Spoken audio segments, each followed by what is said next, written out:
ഖാംനെയെ വധിച്ചു എന്നാണ് ഇസ്രായേൽ അവകാശപ്പെടുന്നത്. സൈക്കോളജിക്കൽ യുദ്ധതന്ത്രമാണ്, അതിൽ വീഴരുത് എന്നാണ് ഇറാൻ പറയുന്നത്. അദ്ദേഹം ഇപ്പോഴും ജീവനോടെയുണ്ട് എന്ന് ഇറാൻ പറയുകയാണ്. സൈക്കോളജിക്കൽ യുദ്ധതന്ത്രത്തിൽ വീഴരുത് എന്ന് ഇറാൻ പരമോന്നത നേതാവിന്റെ ഓഫീസിൽ നിന്നാണ് വിവരം ലഭിക്കുന്നത്. ഏതായാലും അവിടെ 40-ലധികം മിസൈലുകൾ പതിച്ചു എന്ന തരത്തിലുള്ള റിപ്പോർട്ടുകൾ പുറത്തുവരുന്നുണ്ട്. നേരത്തെ നമ്മൾ പറഞ്ഞതുപോലെ തന്നെ ഇറാനിലെ സ്കൂളിൽ നടത്തിയ ആക്രമണത്തിൽ 108 കുട്ടികളാണ് കൊല്ലപ്പെട്ടത്. ഏതായാലും നമുക്ക് ഏറ്റവും പുതുതായി ലഭിക്കുന്ന വിവരം പ്രകാരമാണെങ്കിൽ ഖാംനെയി കൊല്ലപ്പെട്ടു എന്ന തരത്തിലുള്ള ഇസ്രായേലിന്റെ അവകാശവാദം അവർ അത് ആവർത്തിച്ചുകൊണ്ടിരിക്കുകയാണ്. പക്ഷേ ഇതൊരു യുദ്ധതന്ത്രം മാത്രമാണ്, അദ്ദേഹം ഇപ്പോഴും ജീവിച്ചിരിക്കുന്നുണ്ട് എന്നാണ് ഇറാനും പറയുന്നുണ്ട്. എന്തായാലും അക്കാര്യത്തിൽ ഒരു സ്ഥിരീകരണം നമുക്ക് വരേണ്ടിയിരിക്കുന്നപ്പം 30-ലധികം ഇറാന്റെ നേതാക്കന്മാരെ കൊലപ്പെടുത്തി എന്നും ഇസ്രായേൽ അവകാശപ്പെടുന്നുണ്ട്. ഇനി എന്താണ് അതിന്റെ യാഥാർത്ഥ്യം എന്നുള്ള കാര്യത്തിൽ ഇറാൻ ഒരു സ്ഥിരീകരണം നൽകുമെന്നാണ് നമ്മൾ പ്രതീക്ഷിക്കുന്നത്. ഖാംനെയി സുരക്ഷിതനാണെന്ന് ഇറാൻ ആവർത്തിക്കുകയും ചെയ്യുകയാണ്. ഏതായാലും നമ്മൾ പറഞ്ഞു നിർത്തിയതുപോലെ തന്നെയാണെങ്കിൽ ഗൾഫ് രാജ്യങ്ങളിൽ കൂടുതൽ ആശങ്കയുണ്ടാക്കുകയാണ്. ഖത്തർ അടക്കമുള്ള രാജ്യങ്ങളിൽ ആക്രമണം ശക്തമാകുന്നു. ബഹ്റൈൻ അടക്കമുള്ള രാജ്യങ്ങളിൽ ആക്രമണം ശക്തമാകുന്നു. ജനങ്ങൾ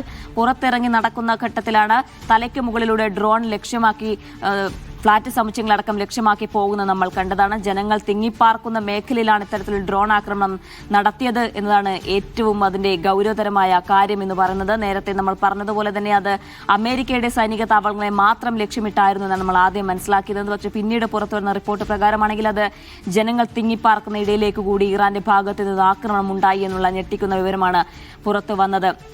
ഏതായാലും നമ്മൾ പറയുന്നത് പോലെ തന്നെ വിദ്യാഭ്യാസ മേഖലയെ അടക്കം അത് താറുമാറാക്കി സ്കൂളുകൾ അടച്ചിടേണ്ട ഒരു സാഹചര്യം, ഓൺലൈനായി ക്ലാസുകൾ മാറ്റുന്ന ഒരു സാഹചര്യമൊക്കെയാണ് ഇപ്പോൾ വന്നിട്ടുള്ളത്. യുഎയിൽ മാർച്ച് 4 വരെ ഓൺലൈൻ പഠനമായിരിക്കും എന്നുള്ള കാര്യം ഇപ്പോൾ റിപ്പോർട്ടുകൾ പുറത്തു വരുന്നുണ്ട്. ഏതായാലും അഫ്താബ് ഏറ്റവും ഒടുവിലായി സൂചിപ്പിച്ചതുപോലെ തന്നെ ഏറ്റവും പ്രധാനപ്പെട്ട കാര്യം ഈ ഖാംനെയുടെ മരണവുമായി ബന്ധപ്പെട്ട് ഇസ്രായേൽ പറയുന്ന അവകാശവാദമാണ്. അദ്ദേഹത്തെ വധിച്ചു എന്നാണ് ഇസ്രായേൽ ബ്രോഡ്കാസ്റ്റിംഗ് അതോറിറ്റി പറയുന്നത്.